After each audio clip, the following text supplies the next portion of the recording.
दशा येल माझे अंगा चित्त पांडुरंगा झुरतसे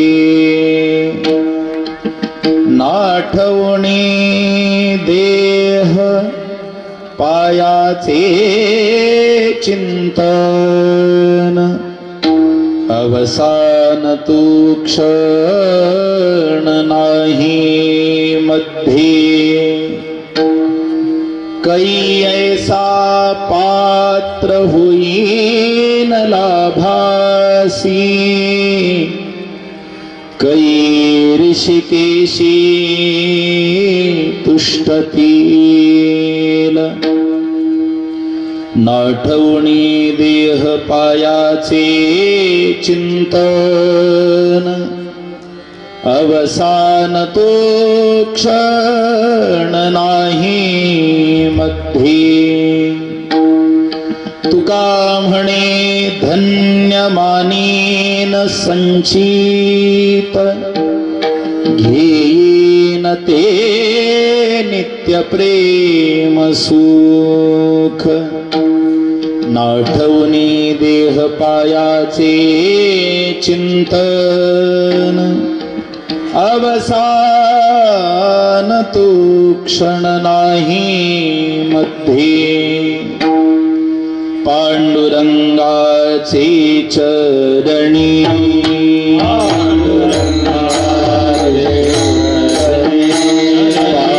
पांडुरंगाचे चरणी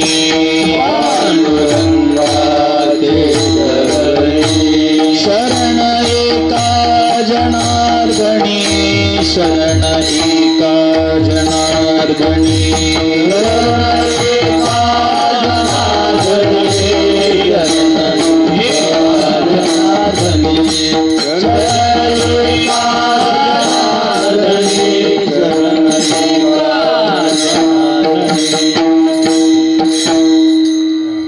अजं रुक्मिणी प्राण संजीवनन्तं परं धाम कैवल्यमेकं तुरीयम् प्रसन्नं प्रपन्नार्तिहं देवदेवं परब्रह्मलिङ्गं भजे पाण्डुरङ्गं समचरणसरोजं सान्द्रनीलाम्बुदाभं जघननिहितपानिं मण्डनं मण्डनानां तरुणतुलसीमाला कंधरं कुञ्जनेत्रं सदयधवलहासं श्रीविठ्ठलं चिन्तयामि मूकं करोति वाचालं पङ्गुं लङ्घयते गिरिं यत्कृपातमहं वन्दे परमानन्दमाधवम्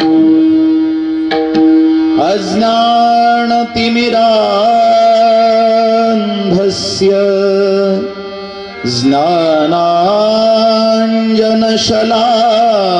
ज्ञानाञ्जनशलाकया चक्षुरुन्मीलितं येन तस्मै श्रीगुरवे नमः तस्मै श्रीगुरवे नमः भजे व्रजैकमण्डनं समस्तपापखण्डनं स्वभक्तचित्तरञ्जनं सदैव नन्दनन्दनं सुपेच्छगोच्छमस्तकं सुनादवेणुहस्तकम् अनङ्गरङ्गसागरं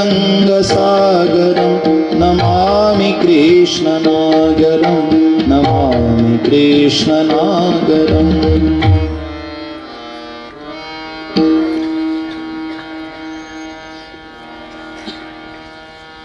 विठ्ठल विठ्ठल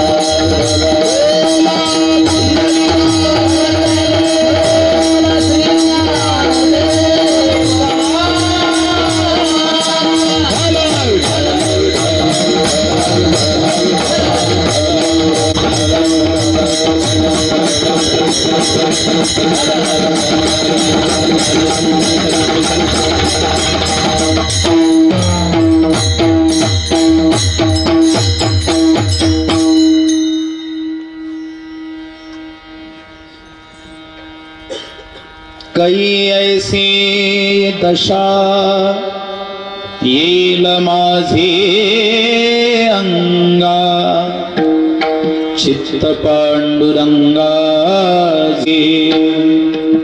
नाठवणी देह पायाचे चिंतन अवसान तो क्षण नाही मध्ये। जगद्गुरु जगद्वंदनीय श्रीमंत श्री तुकोबाराय यांचा हा अभंग आहे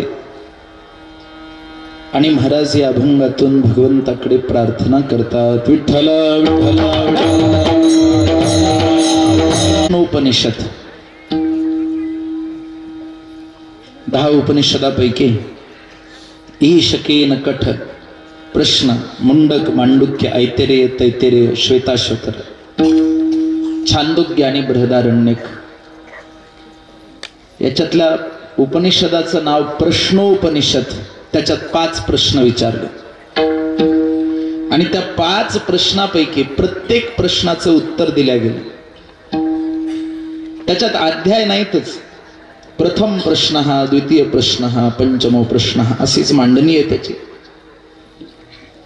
ज्ञानोबरांनी उपनिषदांची श्रेष्ठता सांगताना ज्ञानेश्वरीमध्ये उपरी दशोपनिषदे जी का ज्ञान मकरंदे असं म्हटलं। उपरी दशोपनिषदे। बरं, प्रश्नार्थक असलं तरी प्रार्थनापूर्वक असावं म्हणणं। प्रश्न हा प्रार्थनापूर्वक असावा, म्हणजे प्रश्नातली प्रश्न रूपाची तीव्र बाजू जी थोडीशी कुठेतरी नको वाटते ती नाहीशी होत असते प्रार्थनापूर्वक। कारण उद्धाराची ज्याला तळमळ आहे, ज्याला इच्छा आहे, तो प्रार्थनापूर्वकच प्रश्न करतो। समोरच्याची विद्वत्ता पाहण्यासाठी किंवा मला किती येतंय ते दाखवण्यासाठी असेही प्रश्न करणारे काही महाभाग असतात, पण त्यांचा प्रश्नच वेगळा आहे। विठ्ठल विठ्ठल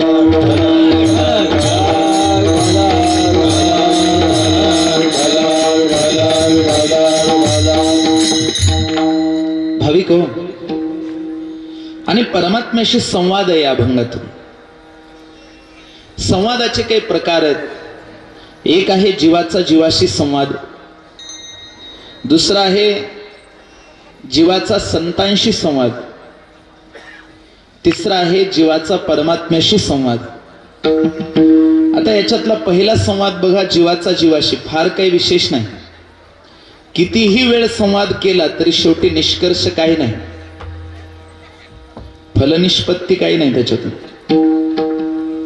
पण जीवाचा संतांशी संवाद असेल तर कदाचित कल्याणाची दिशा सापडली म्हणावं।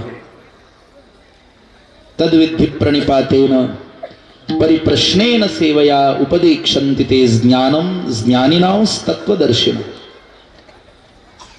तो ही संवाद उत्तम आहे।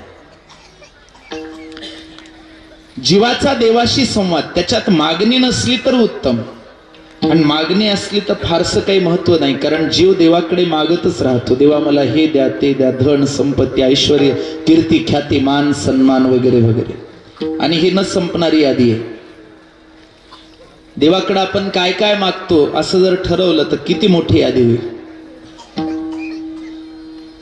पण शेवटी या सगळ्याचं सार आहे, सुखच मागतो, दुसरं काही मागत नाही. कितीही मागण्या असल्या तरी मागणीचा परिपाक काय आहे? माणूस सुख मागतो देवाकडे. एक चौथा संवाद मला विशेष वाटला आणि तो संवाद आहे संतांचा परमात्म्याशी संवाद. तो सर्वात पवित्र संवाद आहे, श्रेष्ठ संवाद आहे. कारण परब्रह्म परमात्म्याशी ऐक्य झालेल्या संतांनी परमात्म्याला बोलावं. जिथं वाणी मौन होते, येतो वाचो निवर्तन्ते अप्राप्य मनसा सह, तिथली ही परतत्व स्पर्शी आणि परात्पराची वाणी. आणि त्या संवादातला ही संत वाणीचा जो भाग तो अजून विशेष पवित्र आहे. कारण भगवद्वाणी तर भगवद्वाणीच आहे, भगवंताची. पण देवाशी बोलावं कसं हे संत जेव्हा बोलतात तेव्हा आपल्याला थोडंफार तरी कळतच ना. आणि हे जे थोडंफार कळतं ते आपलं कल्याण करून जाणार आहे. कारण तैसे मुक्ता ते चिंतिता, लाभे आपुलीच मुक्तता, हे घडणार आहे. कारण अनेक अनेक जन्म झाले आपले, 84 लक्ष येऊन फिरत आलो, अजूनही या चक्रातून बाहेर पडलो नाही. हे चक्र चालूच आहे.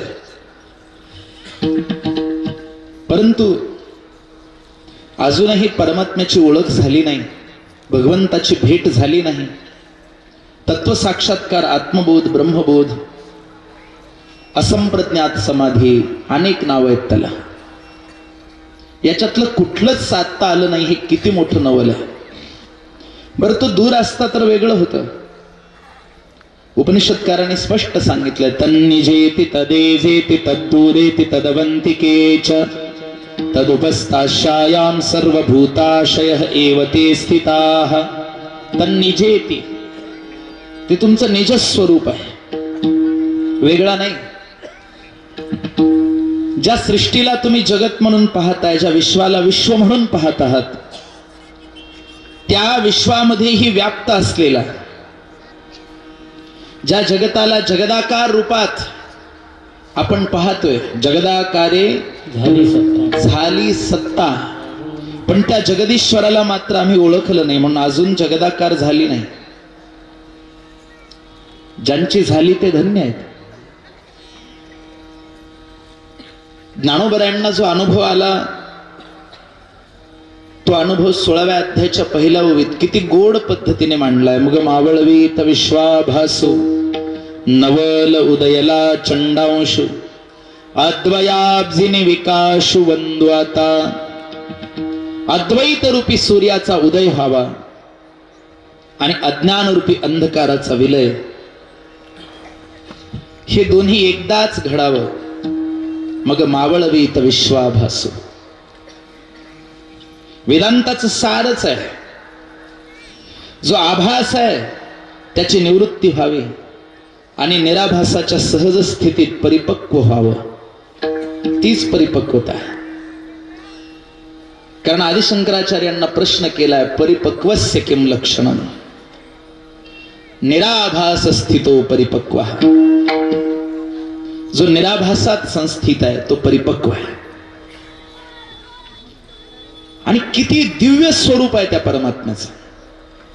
परंतु जीवदशेमध्ये मात्र भिन्न लक्षणा प्रतीत होते. एकीकडे परमात्मा सर्वज्ञ, सर्वशक्तिमान, सर्वव्यापक, नैरूपाधिक, निर्विकार, निर्विकल्प, निराभास, निरीह, निर्गुण, निराकार, अज अव्यय. आणि एकीकडे जीवात्मा, हे जीव चैतन्य, आपण सगळेजण एकदेशी, परिच्छिन्न, अल्पज्ञ, अल्पशक्तिमान, विषयबद्ध, अज्ञान स्थितीत असलेले. असा भिन्न भाव का असावा? बरं, जीव परमात्म्याचा अंश आहे.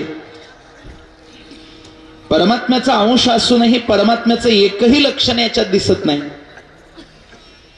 ब्रह्मभावाचा तिरोभाव का प्रतीत होतोय? काय कारण आहे?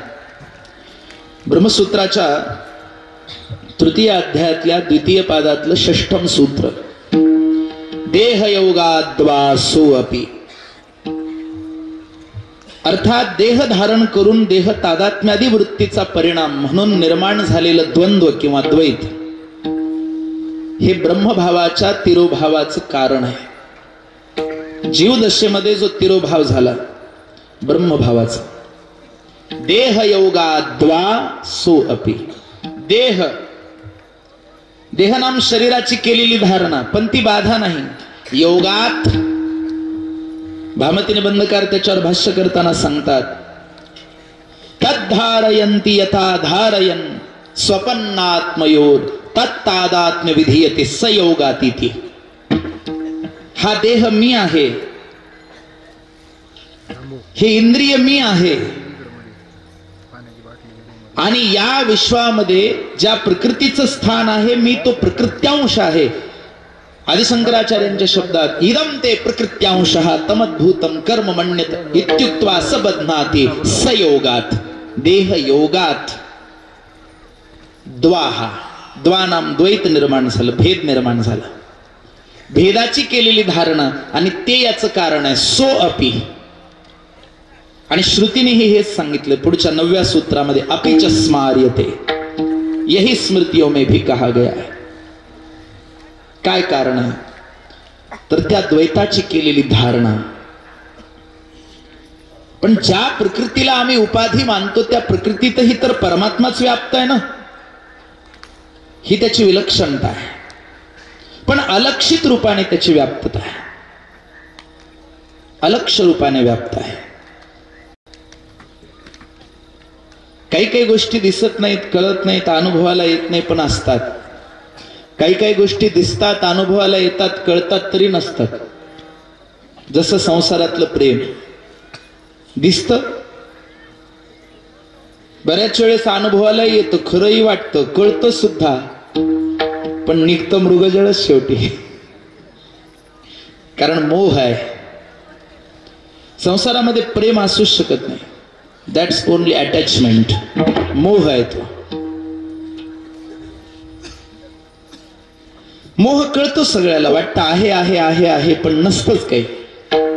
परमात्मा मात्र त्याच्या फार भिन्न आहे. काय सांगावं माझ्या परमात्म्याची स्थिती, का वेगळा आहे?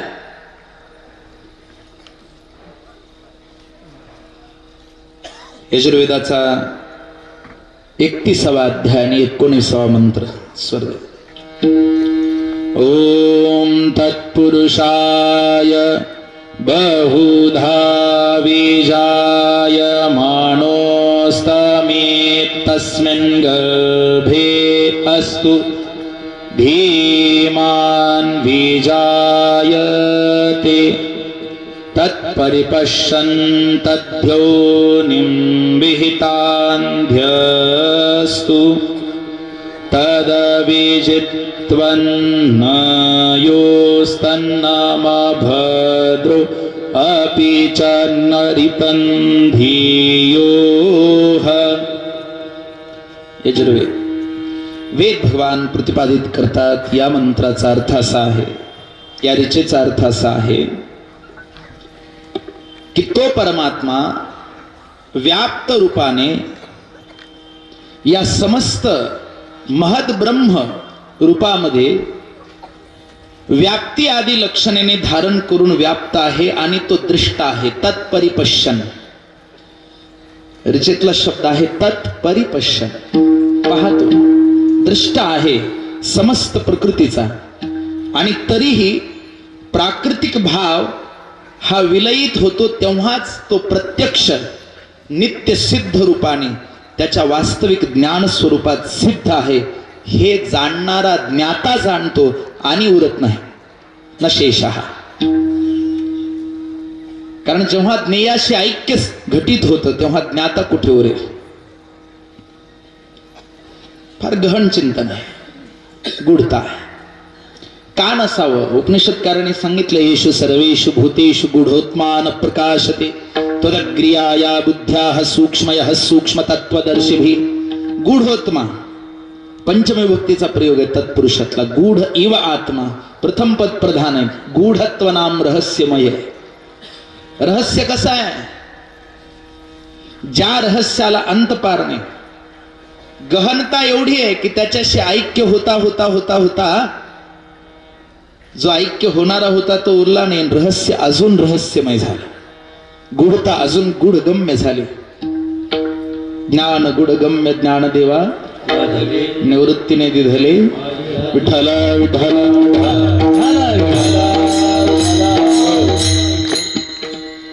ऋग्वेदातल्या षष्ठम अष्टकातील चतुर्दश मंडलातल्या नवम सूक्तातला पंचम वर्गातील अत्रि ऋषीचा बृहती छंदातला 27वा मंत्र. ओम नादिर्धीमास्तु यतोऽनिवादिन्द्रमहिम्नो तद्वरुणो प्रचक्षैहस्तु यदविलभ्यन्येवानज्ञेयो अस्तु द्योः.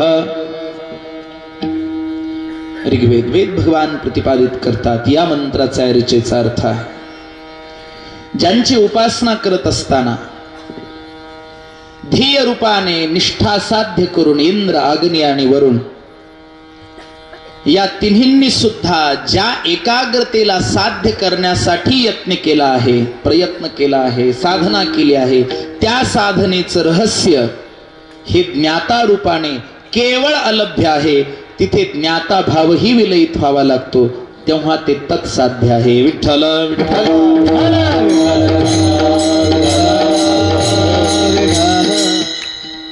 बरं आहेच तसा. गतिर्भर्ता प्रभु साक्षी निवास शरणम सुरत प्रभव प्रलय स्थानम निधानम बीजम अव्ययम. महाराज सांगतात अविनाशी आहे, पण कळणार कसा? कळत नाही असं नाही, तोच कळतो. किंबहुना ज्ञाता वृत्तीची स्फुरणा तरी वेगळीकडून कुठं आहे? ज्ञानोबऱ्यांची भाषा पहा अमृतानुभवात.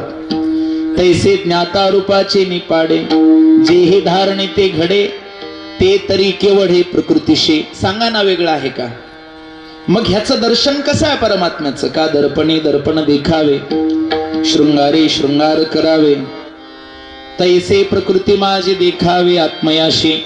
मग प्रकृतीशी ऐक्य पाहता शिवरूपी तत्वता आरूढला जो चित्ता तै चित्तची नाही. विठ्ठल विठ्ठल.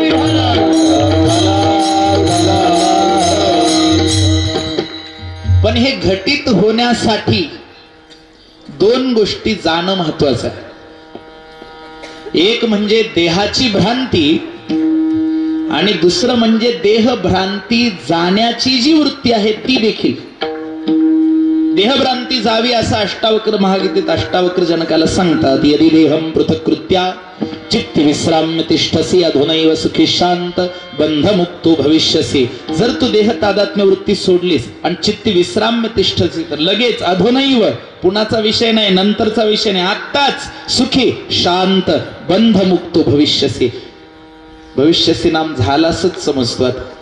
तुझं बंधन गेलंच, बद्धता निवृत्तच झाली, पण त्याच्यासाठी देहभ्रांती जावी लागेल. देहभ्रांती मी धारण केली आहे ही भ्रांती जावी लागेल. चित्सुखाचरणी स्पष्ट सांगितलं. तयोर्नवश्य धारयन्त्युतो संबद्धाति रूपान नैरूपाधिकत्वा हतो धियः तस्माद्य आध्यात्मानाध्योर्विद्धि सविदित्वैरात्मस्वरूपाधिष्ठन्नमयत् स्थातुं. पहा, तो स्थितच आहे स्वरूपात, मग तीही भ्रांती जाते. पण आधी देह तादात्म्य जावं लागेल. आपलं वेगळं आहे हो. भजन एकाग्रतेने चाललंय, सगळेजण टाळ्या वाजवतात, सगळं आनंदानं चाललंय. कधी कधी वाटतं काय भजन चाललंय, वा वा वा, काय रमलो मी भजनात, काय रंगलो मी. तेवढ्यात एक जणाचा कोपर लागला, खटके. कोण आहे रे? कोण आहे? कोणी? भजन आहे. विठ्ठल विठ्ठल विठ्ठल विठ्ठल विठ्ठल. कुठलं भजन आहे अजून? पण तादात्म्य सहज जात नाही. विवेक चुडामणीत सांगितलं वृत्ती विलया तादात्म्य नाशो. वृत्तीचा विलय व्हावा लागतो. 5 प्रकारच्या वृत्ती आहेत. महर्षी पतंजली सांगतात पंचधा वृत्तयः क्लिष्टः प्रमाण विपर्य विकल्प निद्रा स्मृतयः. पंचधा वृत्तयः प्रमाण विपर्य विकल्प निद्रा आणि स्मृती ह्या 5 वृत्ती आहेत. प्रमाणाचे प्रकार 4 सांगितले वेदांत शास्त्रकारांनी. प्रत्यक्ष, अनुमान, उपमान आणि आगम प्रमाण. प्रत्यक्ष म्हणजे डोळ्याने पाहिलं, कानाने ऐकलं. अनुमान म्हणजे अंदाज लावला, तर्क लावला, परमात्म्याविषयी लावता येत नाही. अनुमानेना देवाविषयी कसा तर्क लावणार? That's an illogical. चला पुढे. पुढचं प्रमाण आहे आगम प्रमाण. शास्त्र आणि संतांनी सांगितलं ते. त्याच्या पुढचं उपमान प्रमाण. चंद्रासारखा शीतल, सूर्यासारखा तेजस्वी. खरंच कोणी सूर्य आहे का? उपमा दिली जाते. उपमान प्रमाण. ही प्रमाण वृत्ती आहे.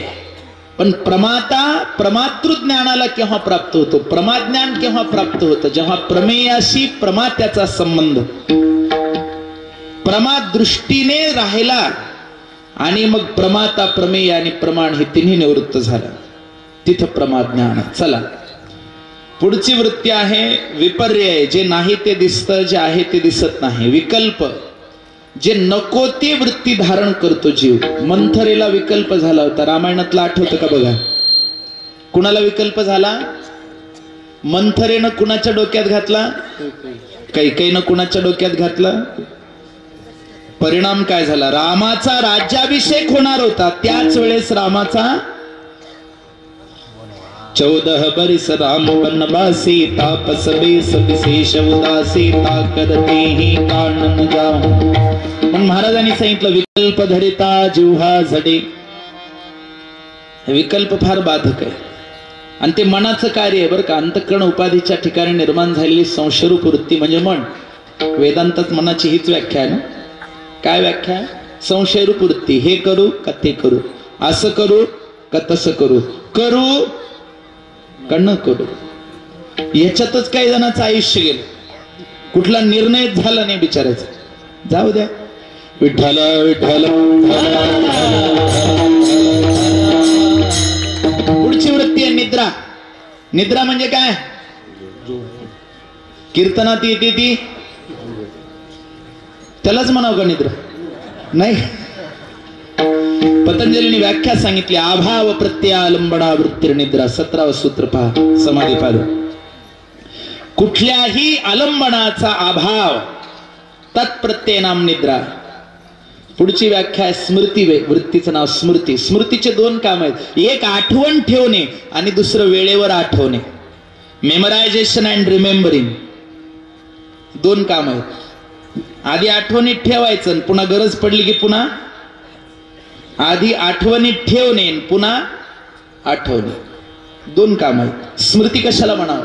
न्यायशास्त्रकारांनी त्याची व्याख्या केली. संस्कारजन्यम या ज्ञानम स्मृती. हे न्यायसूत्रांमध्ये जे ज्ञान संस्कारजन्य आहे स्मृती. परंतु पतंजली महर्षीची व्याख्या वेगळी आहे. योगदर्शन शास्त्रामध्ये सांगितलं स्मृती कशाला म्हणावं? अनुभूत विषय संप्रमोष स्मृती.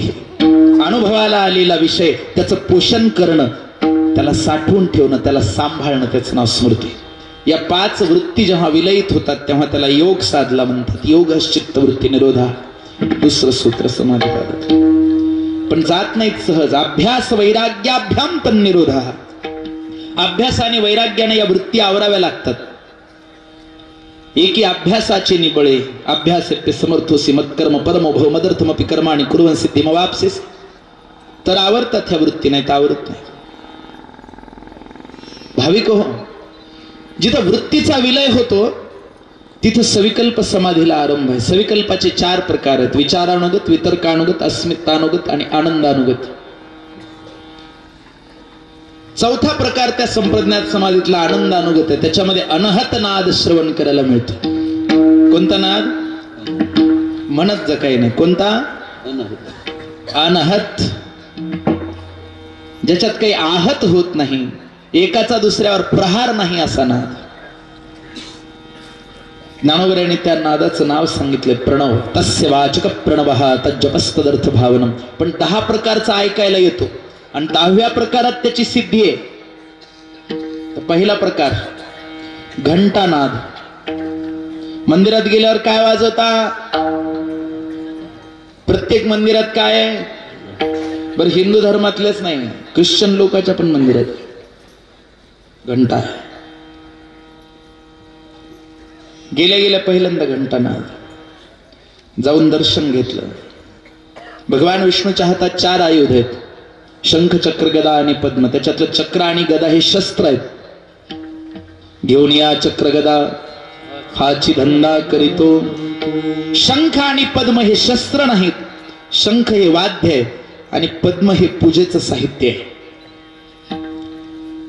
शंख हे वाद्य आहे. भगवान विष्णू शंख वाजवतात. तर दुसरा ध्वनी आम्हाला ऐकायला आला, त्याचं नाव शंखध्वनी. अगोदर घंटानाद, नंतर शंखनाद. शंख वाजले, शंखध्वनी नंतर बाहेर आले, भजन सुरू झालं आणि तिसरा नाद श्रवण करायला मिळालं, त्याचं नाव मृदंगम. लावणी मृदंग श्रुतिटाळ घोष सेवो ब्रह्मरस. हा समाधीतल्या अनहत नादातला तिसरा प्रकार. तो आंतरिक मृदंगम आहे. हा बाहेर तयार केला, एकदम तसाच नाही पण जवळजवळ तसा. तोच नाही पण धाकटा भाऊ, पण तेवढंच महत्व आहे. एका घरातले तर आहेत ना मृदंग. त्याच्यानंतर बासरी. वृंदावनी वेणू कवनाचा माय वाजे. वेणू नादे गोवर्धन गाजे. पुच्छ पसरुणी मयूर विराजे. मज पाहता भासती यादवराजे. यादवराजे. वृंदावनी वेणू वेणू कवनाचा माय वाजे. वृंदावनी वेणू कवनाचा माय. हे बाहेर नाही, आत. कृष्ण भगवान जेव्हा बासरी वाजवतात तेव्हा गोपिकांना तोच अनहत नाद श्रवण करायला मिळत. भाग्य केवढं आहे. म्हणून उगीच नारदजी यथा व्रज गोपिका नाम असं म्हणत नाहीत. पुढं चालता चालता योगीला अंतिम नाद जो ऐकायला भेटतो तो ओंकार. भगवद्गीतेत 3 वेळेस भगवंतानी ओम म्हणून त्याचा उच्चार केला. ओम इत्येकाक्षरं ब्रह्म ओम तत्सदिति निर्दोष ब्रह्मणस्त्रिविध स्मृता. आणि प्रणव तिसरा उच्चार. भगवद्गीतेत 3 वेळेस भगवंतानी त्या ओंकारचा निर्देश केला. ज्ञानोबरायांनी त्या अनेक वेळेस केला. गुरु शिष्याची एकांती जे अक्षरा एकाची वदंती. आणि मग निर्विकल्प समाधी आरंभ आहे. असंप्रज्ञाताला आरंभ आहे आणि मग कैवल्यम चिती शक्ती. ते अंतिम सूत्र योग दर्शनचं. पण काय अर्थ आहे या सर्वाचा? तिथं सविकल्पातून निर्विकल्पात जेव्हा प्रवेश होतो तेव्हा वेष्टी रूपातला देह आणि समष्टी रूपातलं ब्रह्मांड दोन्ही विलय होतं आणि तिथं कैवल्य. कैवल्यम चिती शक्ती. चितिशक्ती चिदाभासाचा विलय ते कैवल्य. जिथं चिद उरलंच नाही. कारण जीवाचा जो सांघात आहे चैतन्यम यदाधिष्ठानम लिंगदेहस्य पुनः चिच्छाया लिंगदेहस्था तत्संघो जीव उच्चते. विद्यारण्य स्वामींची जी व्याख्या आहे त्याच्यातला चिदाभासाचा विलय ज्ञानोबरायांच्या भाषेत तैसे चिद्विलासीचा आनंदू मग भोगिला का तेने स्कंदू. स्वरूप परी पाहता प्रसिद्ध जैसा झाला. चिद्विलासीचा आनंद ज्ञानोबराच्या भाषेत चिद्विलास. आणि इथं आमच्या वेदांती भाषेमध्ये ब्रह्मानंद. ब्रह्मानंदी लागली आणि कोण म्हणा म्हणा कोण देहाते सांभाळी. का बरं? कारण देह तादात्म्य गेलं. इथं कुठलं कोणतं शरीर आलं? आम्ही काय खातो, काय लेतो, काय चालतो कुणाला सांगावं? काय खातो आम्ही? आता विषयच उरला नाही ना. देह नाहीच मी हा दृढ निश्चय झाला, परमात्म्याहून अभिन्न बोध झाला, हे घडावं म्हणून आमची भक्तियुक्त अंतःकरणाची प्रार्थना पांडुरंगाकडे देवा. असं कधी होईल हो? अभंगाच्या पहिल्या काही ऐशी दशा येईल माझ्या, काही ऐशी दशा येईल माझ्या,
सप्तभूमिका सांगितल्या योग वसिष्ठामध्ये. शुभेच्छा, सुविचारणा, तनुमानसा, सत्वापत्ती, पदार्थ भवानी, आसनशक्ती आणि तुर्यगा.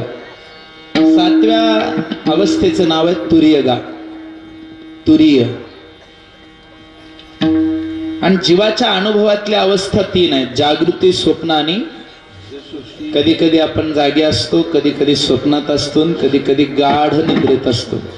सुषुप्ती आणि समाधीत अंतर एवढंच आहे. सुषुप्ती अज्ञानातली स्थिती आहे, अंधारातली स्थिती आहे, आणि समाधी प्रकाशातली स्थिती आहे. पण बहुतेक तरी माणूस स्वप्नात जास्त जगतो.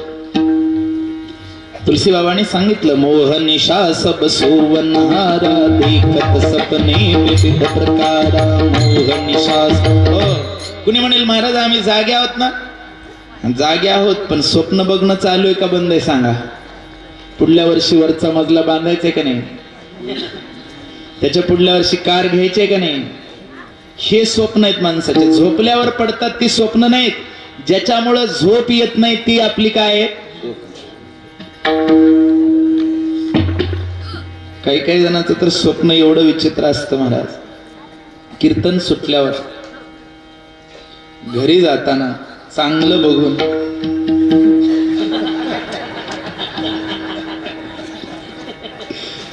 काय करावं आता बिचाराला. नाही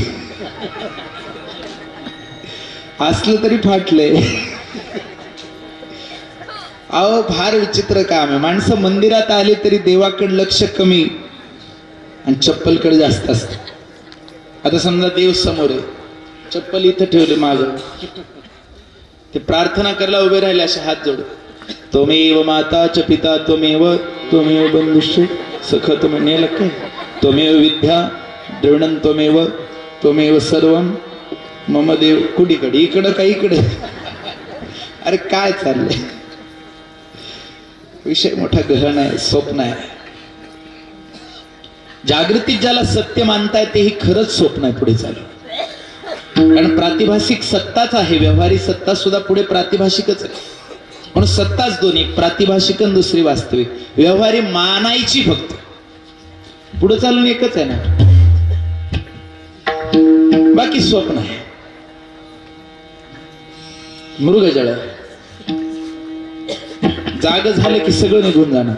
पण माणसाला हेच तर द्वंद्व आहे, खरं कोणतं मानायचं?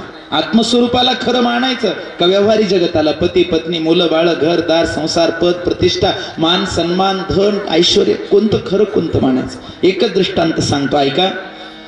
एकदा सम्राट जनक सोन्याच्या सिंहासनावर, सोन्याच्या पलंगावर, एकावर एक 5 गाद्या, त्याच्यावर अत्तर शिंपडलेलं, गुलाबाच्या पाकळ्या टाकलेल्या, झोपलेत निवांत. दुपारची वेळ होती, भरपूर भोजन झालेले, जरा झोप लागली. आता राजे झोपलेत, बाहेर द्वारपाल उभे आहेत, कुणी येऊ नये, झोपमोड होऊ नये. ते आपल्यासारखं थोडंच, जरा डोळा लागले, महाराज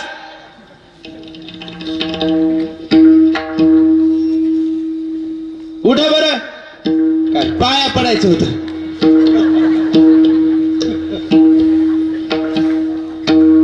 ते जनक राजा आहे, हिम्मत आहे कुणाची यायची. निवांत झोप लागली, गाढ झोप लागली, स्वप्न पडलं. स्वप्नात असं दिसलं की अंगावर फाटके कपडे, मळालेले, पोट कपाटाला गेले, भूक लागले, 3 दिवसापासून उपाशी आहेत, सगळं दिसायला. खायला अन्नाचा कण नाही, कुणी नीट बोलत नाही रस्त्यानं जाताना. मनात विचार आला काय करावं, भूक प्रचंड लागली. म्हणजे आता कुठंतरी मागितल्याशिवाय पर्याय नाही, आपल्या जवळही काही नाही. एका घराच्या दारात गेले, दादा थोडं देता का खायला, काही खूप भूक लागली हो. त्या गृहस्थाने सांगितलं द्यायला काही अडचण नाही, पण आम्ही असं दारात आलेल्या भन भिकाऱ्याला काही देत नसतो. माझ्याकडे नाही असं नाही, पण आमच्यात द्यायची पद्धत नाही, चला पुढच्या घरी. पुढच्या दारात गेले, त्यांनी निर्भत्सना केली. ते गावच कसं स्ट्रिक्ट होतं जरा. तिथल्या एका माणसाने सांगितलं तुम्हाला जर जेवण करायचं असेल तर ह्या गावात तुम्हाला जेवायला भेटणार नाही, तुम्ही पुढच्या गावात. पुढच्या गावात गेले, तिथं 10-20 घरी फिरले, तिथंही कोणी भीक देईना.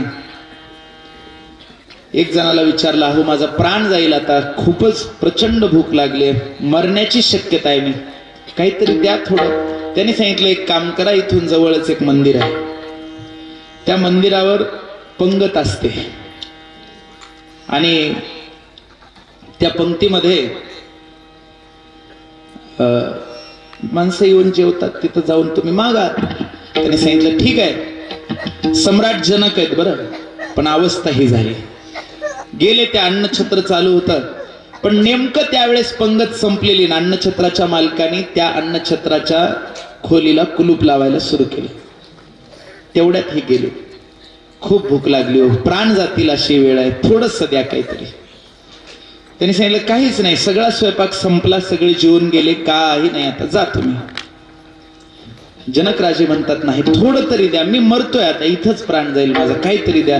त्याने विचार केला, म्हटलं खरंच मरेल हा व्यक्ती, म्हणून दरवाजा उघडला आणि सांगितलं हे पातेल आहे मोठं, याच्या बुडाला थोडा भात चिटकून राहिलेला आहे. काय म्हणतात त्याला? खाली चिटकलेल्या भाताला काय म्हणतात? खरवड. ती खरवड राहिलेली आहे, तेवढी मी काढून देतो, तुम्ही घ्या. ती खरवड काढली, थोडीशी दिली त्या ओंजळीत.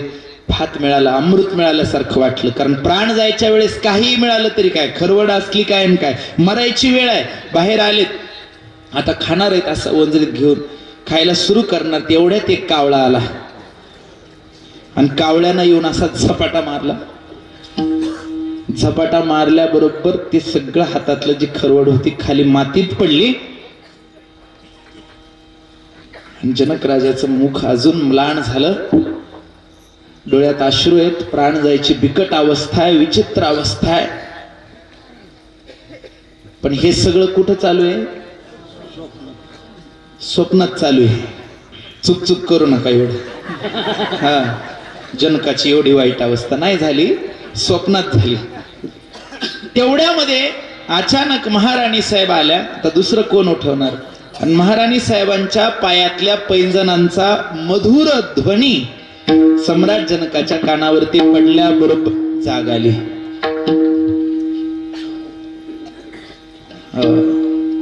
जागे झाले. महाराणीने विचारलं, काय झालं, पाणी देऊ का?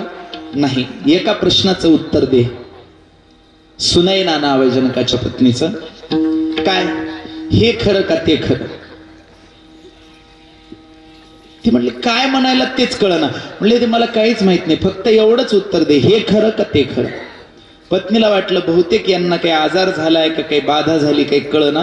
म्हणून वैद्यांना बोलवलं, सगळे डॉक्टर आले, तपासणी केल्या, सगळं नॉर्मल. पण डॉक्टर आले तरी त्याला एकच प्रश्न, हे खरं का ते खरं? प्रधानजी आले, सेनापती आले, सैनिक आले, कुणी आले तरी हे खरं का? अष्टावक्र महर्षी तिथून चालले होते. लोकांनी त्यांना गाठलं, महाराज आमचा राजा खूप श्रेष्ठ आहे, पण त्याच्या मनात एक प्रश्न निर्माण झाला आणि प्रत्येकाला एकच प्रश्न विचारतात, हे खरं का ते खरं? एवढ्या प्रश्नाचं उत्तर जर तुम्ही त्यांना सांगितलं तर बरं. अष्टावक्र महर्षी आलेत, समोर बसलेत. अष्टावक्रांनी अंतर्दृष्टीनं जाणलं की नेमकं झालंय काय. जनकाला प्रश्न केला, जनका तुम्ही स्वप्न बघितलं ना? हो. स्वप्नामध्ये तुम्ही भिकारी झाला होता? झालो होतो. तुम्ही भीक मागायला दारोदार हिंडत होता? हिंडत होतो. मग तुम्हाला थोडी खरवड मिळाली होती? कावळ्यानं झपाटा मारला. सांडून गेलं. म्हणूनच प्रश्न पडला ना, हे खरं का ते खरं? हो, पडला. सांगा उत्तर. अष्टावक्रांनी सांगितलं, हेही खरं नाही आणि तेही खरं नाही, हे दोन्ही मिथ्या आभास आहेत. ज्या जागृती अवस्थेला सत्य मानलंय, सोन्याचा पलंग आहे, 5 गाद्या आहेत, त्याच्यावर अत्तरशम पडलेलं, हे सगळं उशाला फळं ठेवलेली सगळ्या प्रकारचे अन्न, सगळं संपन्नताच की. पण हे सगळं काही स्वप्नात कामी आलं का? आणि स्वप्नातले फाटके मळके कपडे आता आहेत का? अवस्था बदलली, सगळं काही बदललं. अवस्था त्रयातीतम, जागृती, स्वप्न आणि सुषुप्तीच्या परात्पर हे तत्व विलक्षण आहे. ही अवस्था केवळ देहाला आहे, चैतन्य आत्मस्वरूपाला नाही. ज्ञानोबाराने स्पष्ट सांगितलं, चैतन्य न लगे लेप जैसा, आकाशा न लगे लेप जैसा, तसंच चैतन्याचं.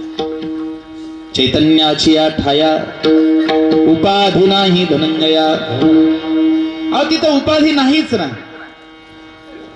मग हे देह तादात्म्य जे व्यर्थच आम्ही अनंत जन्मापासून धारण करत आलो, सवय थोडी नाही, फार मोठी सवय आहे. कुणी म्हणेल, महाराज मग तुम्ही या जन्मात एवढ्याशा साधनेवर एवढं मागता, हे जमेल का? 20 वर्षापासून पडीक असलेली जमीन 2 दिवसात कसण्यासारखी होईल का? पण हे तसं नाही ना, अंधार घालवण्यासारखं. 20 वर्षापासून एका खोलीत अंधार आहे, त्याच्यात उजेड करायला किती वर्ष लागतील? 1 वर्ष तरी लागावं लागेल ना? नाही लागत. का नाही? कारण बस तिथं दीपक प्रज्वलित झाला की लगेच प्रकाश होतो. तसं कितीही जन्मजन्मांतराचं अज्ञान असू द्या, एका क्षणात ते नष्ट होईल. फक्त जाणं गरजेचं आहे, देह तादात्म्य वृत्ती. आणि ती जावी म्हणून पांडुरंगाला प्रार्थना करतायत महाराज, कैयसी दशा येईल माझे अंगा. आणि हे भक्ताचं अंतःकरण आहे. चित्त पांडुरंगा झुरतसे. आठवण येणं वेगळं, खूप आठवण येणं वेगळं, आणि झुरणं हे त्याच्याहून वेगळं आहे. कोण झुरत होतं रामायणामध्ये? सीतामाई. अशोक वाटिकेमध्ये राक्षसिनीत सुद्धा एक धार्मिक स्त्री होती. लंकेमधली एक स्त्री आणि एक पुरुष, हे दोघं सोडले तर कुणी धार्मिक नव्हतं. पुरुषापैकी विभीषण आणि स्त्रियापैकी त्रिजटा. ती सीता विचारते त्रिजटेला, सांग वो सखई त्रिजटे ऐसी मात, देल का निधी भेटी रघुनाथ. सांग वो सखई त्रिजटे ऐसी मात, देईल का निधी भेटी रघुनाथ.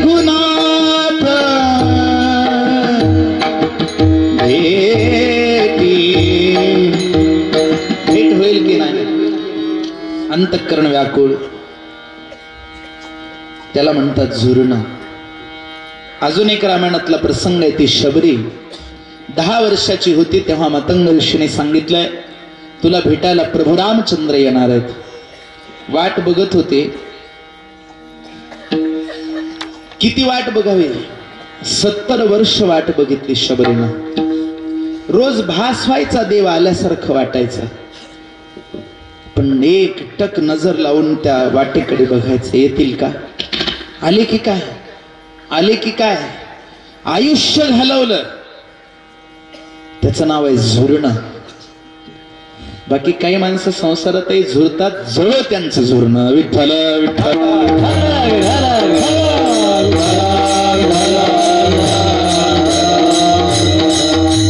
आम्ही कुठे झुरतोय? चित्त पांडुरंगा,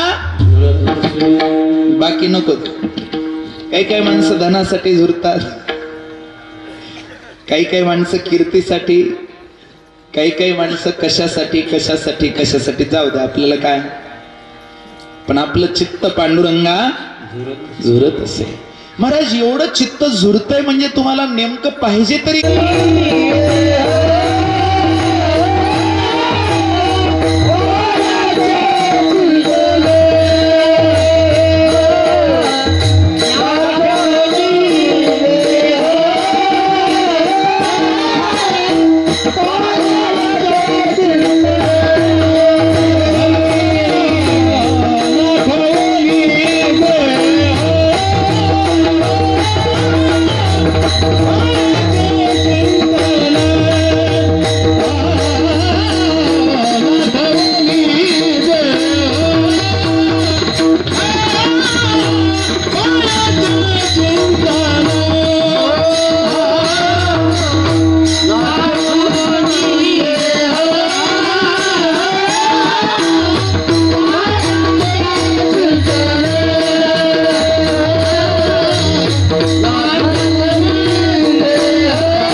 पायाचे चिंतन अवसान तो क्षण नाही मध्ये. महाराज सांगतात देवा आम्हाला देहाची आठवण होऊ नये, पायाचं चिंतन घडावं. ब्रह्मसूत्राच्या चतुर्थ अध्यायातील प्रथम पादातलं पहिलं सूत्र आवृत्ती रसकृत उपदेशात. आवृत्ती रसकृत उपदेशात सूत्राचा गहन अर्थ आहे आवृत्ती. आवृत्ती म्हणजे पुन्हा पुन्हा करणे, पायाचे चिंतन. आणि रसकृत उपदेशात रसरूप आहे ते चिंतन, म्हणून पुन्हा पुन्हा करायचं. पण आवृत्ती करता करता करता करता अवृत्ती व्हावी. भामती निबंधकारांनी या सूत्रावर भाष्य करताना ब्रह्मसूत्र भाष्यात सांगितलं आवृत्ती येनेदम तस्य अवृत्तिरस्यात् तद रसो विधीयते. तो रस आहे जिथे वृत्तीचा विलय झाला. नाठवणे देह, वृत्तीचा विलय झाला, देह तादात्म्य वृत्ती गेली, मग पायाचे चिंतन तो रस. आणि तत्कृत उपदेशात हे चिंतन, हे भक्तिशास्त्राचं अधिष्ठान आहे वेदांतात. ही उन्मनी आहे, जिथे मन उरलं नाही, जिथे देहभाव उरला नाही. पण सुरुवात नमनापासून. भक्ती ते नमन, वैराग्य तो ज्ञान ब्रह्मी भोग ब्रह्मतनो. पण आरंभ नमनापासून. कुठेही जा, सुरुवात कुठून आहे? मंदिरात गेले की देवाला काय करावं कळत नाही का? माझे मज कळो येती अवगुण, काय करू मन अनावर, काय करू मन अनावर, अनावर. खरंच आवरत नाही. चंचलम हि मन कृष्ण प्रमाथि बलवदृढम. पार्थासारख्या वीराने म्हणावं, चंचलम हि मन कृष्ण. हे मन, हे शरीर मध्ये आठवलं नाही पाहिजे. गुरुबा काका भजन करतायत, पण कर्म हीच पूजा आहे. स्वकर्मना तमभ्यर्च, भगवंताचे शब्द आहेत.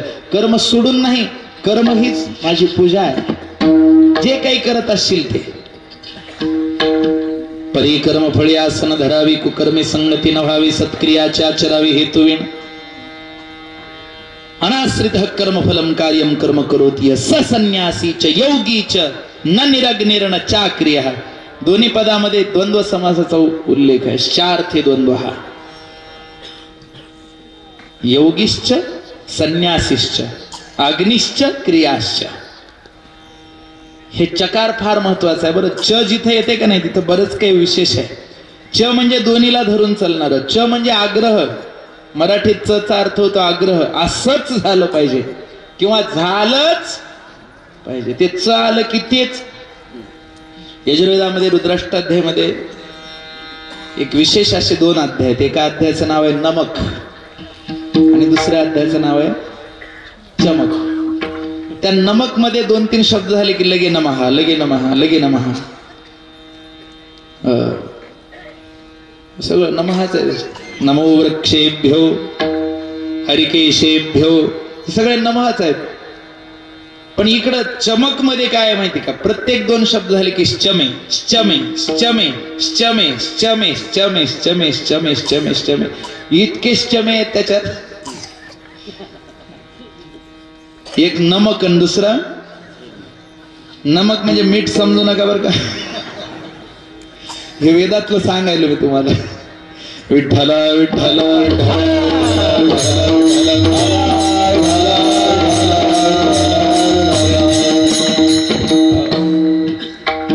त्याच्याशिवाय यजुर्वेदातली रुद्राष्टाध्याय होतच नाही पूर्ण. यजुर्वेदाचे 2 प्रकार आहेत. एक शुक्ल यजुर्वेद, दुसरा कृष्ण यजुर्वेद. उच्चार पद्धती भिन्न आहे. साधं पुरुष सूक्त जरी असलं तरी इकडं ओम सहस्र शीर्षाः पुरुषाः, दुसरीकडं काही तर अशी उच्चारण पद्धती आहे. अंगिरा शाखेची पद्धती. ओम सहस्र शीर्षाः पुरुषाः सहस्राक्ष सहस्रपात. की हे जे च आहे ना ते दोन्ही साध होणार आहे. चार्थे द्वंद्व हा द्वंद्व समास आहे. अग्निश्च क्रियाश्चय. अग्नी आणि क्रिया न सोडता तो संन्यासी आणि योगी आहे, जो कर्म करतानाच भगवंताचं पूजन करतोय. वेगळी पूजा करायची गरज नाही. सावता महाराजांनी कसं केलं म्हणतात. पंढरपूरला गेले नाहीत महाराज, शेतात काम करत राहिले. महाराजांचा अभंग सगळ्यांना माहितीये. कांदा मुळा भाजी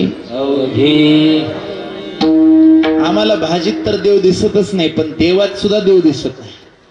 भाजीत फार लांबची गोष्ट. भाजीत फक्त खरट झाले का आंबट झाले. 6 प्रकारच्या चवी आहेत. मधुर आम्ल लवण तिक्त कटू कषाय हा षड्रसांना. साहित्य रत्नावलीमध्ये ह्या 6 चवी सांगितल्यात. मधुर म्हणजे गोड, आम्ल म्हणजे आंबट. ऐका बरं, चांगलं ऐका. कीर्तनात काय ऐकलं म्हणल्यावर एवढं तरी लक्षात ठेवा. तिक्त म्हणजे तिखट, लवण म्हणजे खारट, कटू म्हणजे कडवट, कषाय म्हणजे तुरट. किती झाले? 6. ह्या 6 चवी असतात. कुठेही जा, कोणताही पदार्थ का, 6 पैकी 1. मधुर आम्ल लवण तिक्त कटू कषाय हा. आणि जर ह्या 6 पैकी कोणतीच चव लागना गेली तर 7वी चव आहे, तिचं नाव आहे बेचव. आता 6 पैकी नाही म्हणल्यावर हे नवीनच झाले.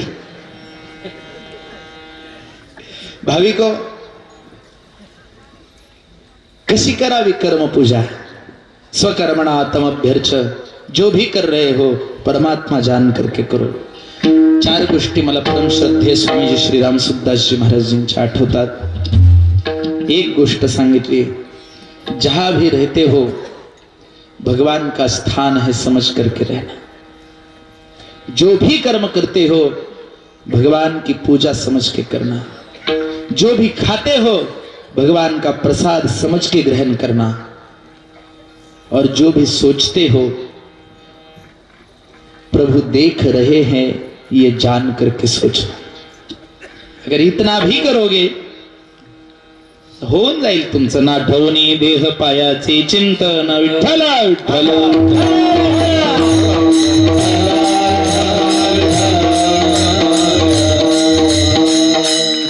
देहाची आठवण नाही करायची पण पायाचं चिंतन करायचे. पांडुरंगाच्या पायाला एवढं काम होतोय महाराज, कारण हे पाय मिळवणं एवढं सोपं नाही. माझ्यात आणि देवाच्या पायात जे आडवं येतं ते मला नकोच आहे. नको तर ती येथे उपजविती अंतराय, सायासाची जोडी माझी तुमचे पाय. फार कष्टाने मिळाले ते पाय, सहज नाही. यथा तारका गणमंडलम भुवनानि गोप्ता विश्वस्य धाता. तस्त्वैवाक्यं श्रुतिरस्य नयेति ज्ञातम्. तस्तु वेदविदां वदन्ति वादरता. सर्वसारं कृष्ण चरणारविंदम. सगळ्याचं सार काय आहे? यदक्षरं वेदविदो वदन्ति एको सद्विप्रा बहुधा वदन्ति. यदिच्छन्तो ब्रह्मचर्यं चरन्ते तत्ते पदं संग्रहेण प्रविशन्ति. कोणतं तत्व आहे ते? ज्याला अलिंग तत्व म्हटलंय. प्रकृतीरहित, अप्राकृतिक, अनंत, अतर्क, विलक्षण अक्षर ब्रह्म, परात्पर परब्रह्म, ते आमच्या पांडुरंगाचे पाय आहेत. बस विठ्ठल विठ्ठल.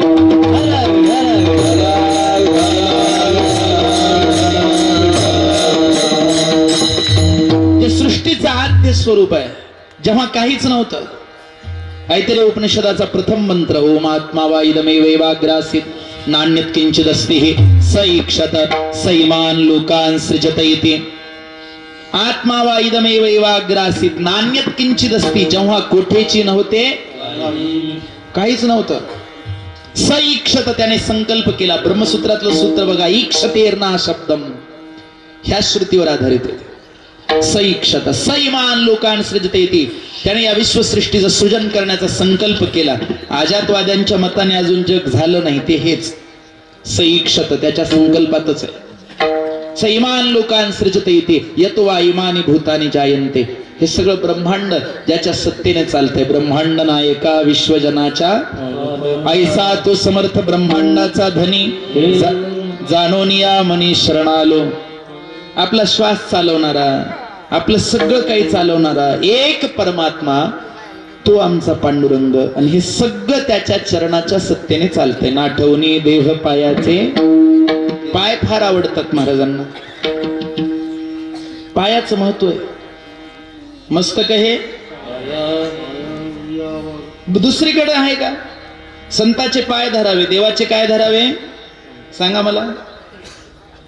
हात धरावे म्हणले का? डोकं धरावं म्हणले का?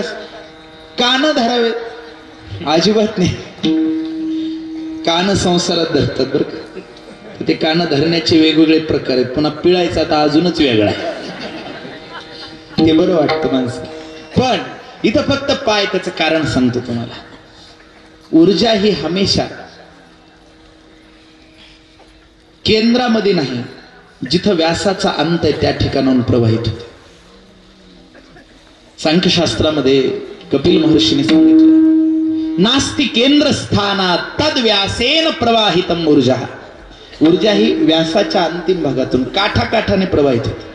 मग शरीराचा काठ आहे आपले पाय, आणि ग्रहण करण्याचं स्थान हे केंद्राचं जिथून संचालन होतं तो बिंदू म्हणजे आपला आज्ञाचक्र. शरीरात 8 चक्र सांगितले, काही 7 सांगितले. मूलाधार, स्वादिष्ठान, मणिपूर, अनाहत, विशुद्धाख्य. हृदय, आज्ञा, सहस्रार, किंवा हृदय सोडलं तर मूलाधार, स्वादिष्ठान, मणिपूर, अनाहत, आज्ञा, विशुद्धाख्य आणि सहस्रार. हे ग्रहणाचा बिंदू इथं आणि प्रदान करण्याचा बिंदू चरण आहे. आता हे मंडपावाल्याला माहिती बघा, हे स्पीकरवाला, ही लाईट जर जोडायची असली तर त्याला 2 पॉइंट असतात. एकाचं नाव प्लस आणि दुसऱ्याचं नाव, बरोबर आहे की नाही? एक अधिक आणि एक वजा. ती बरोबर 2 वायर जिथले तिथं जोडले तर हे सगळं चालतंय, स्पीकर, लाईट सगळं. दोन्ही मायनस जोडले तर जमल का? पण नुसते 2 नाही, त्याला आर्टिंग सुद्धा लागते.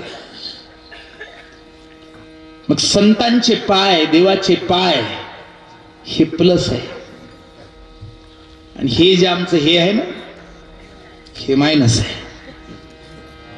हे मायनस ह्या प्लसला जोडलं आणि त्याच्या चिंतनाची आर्थिंग झाली की हे सगळं असं चालतंय. पुन्हा विठ्ठल विठ्ठल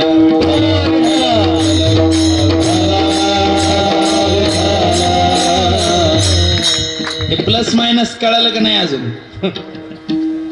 नाठवणी देह पायाचे चिंतन. याच्यात मायनस काय सांगितलंय? देह आठवू नये हे मायनस आहे, आणि चिंतन व्हावं हे प्लस आहे. पण ते चिंतन कसं व्हावं महाराज? अखंड अखंड लागली से ज्योती. अखंड चिंतन व्हावं.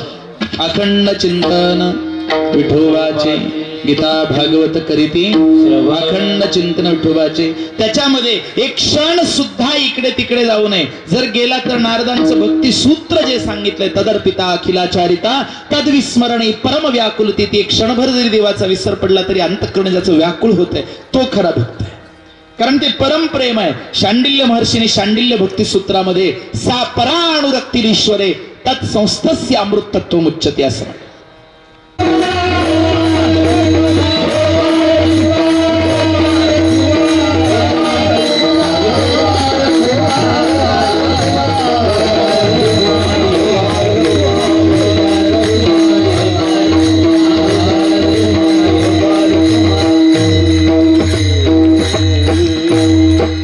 परमपूजनीय नारायण महाराज, परमपूजनीय विठ्ठल महाराज बाबा यांच्या मंदिराचा भव्य दिव्य अशा शिखराचा कलशारोहण आणि मूर्ती प्राण प्रतिष्ठेचा हा सोहळा, रुद्र स्वाहाकार महायज्ञ, अखंड हरिनाम सप्ताह सोहळा, आणि विद्यमान या ठिकाणी ज्यांचा अधिष्ठान आहे असे परमपूजनीय शांती ब्रह्मज्ञानेश्वरजी महाराज, पांढरे संस्थान खरोळा.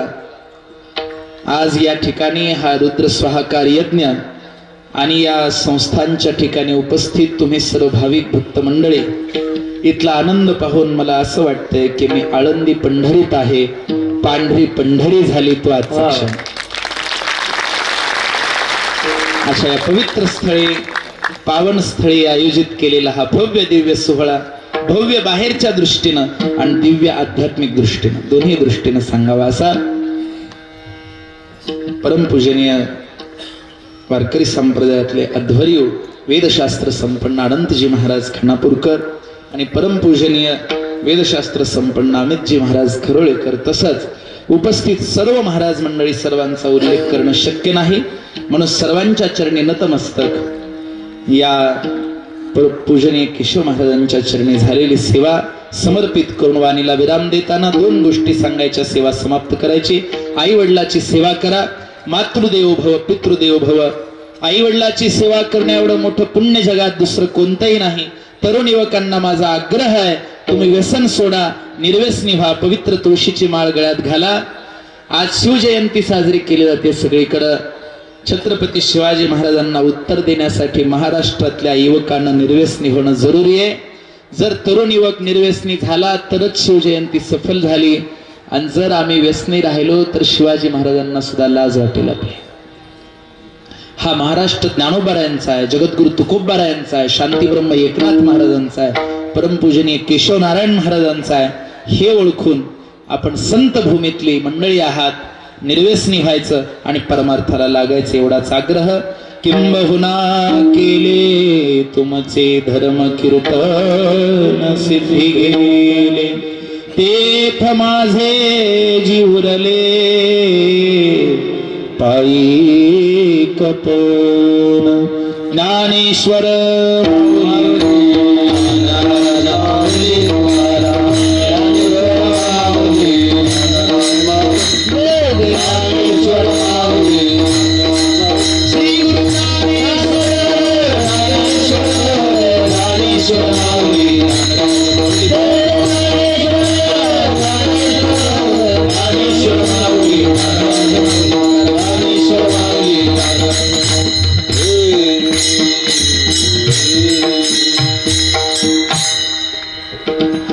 जगळपूर पाथरवाडी.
Bye.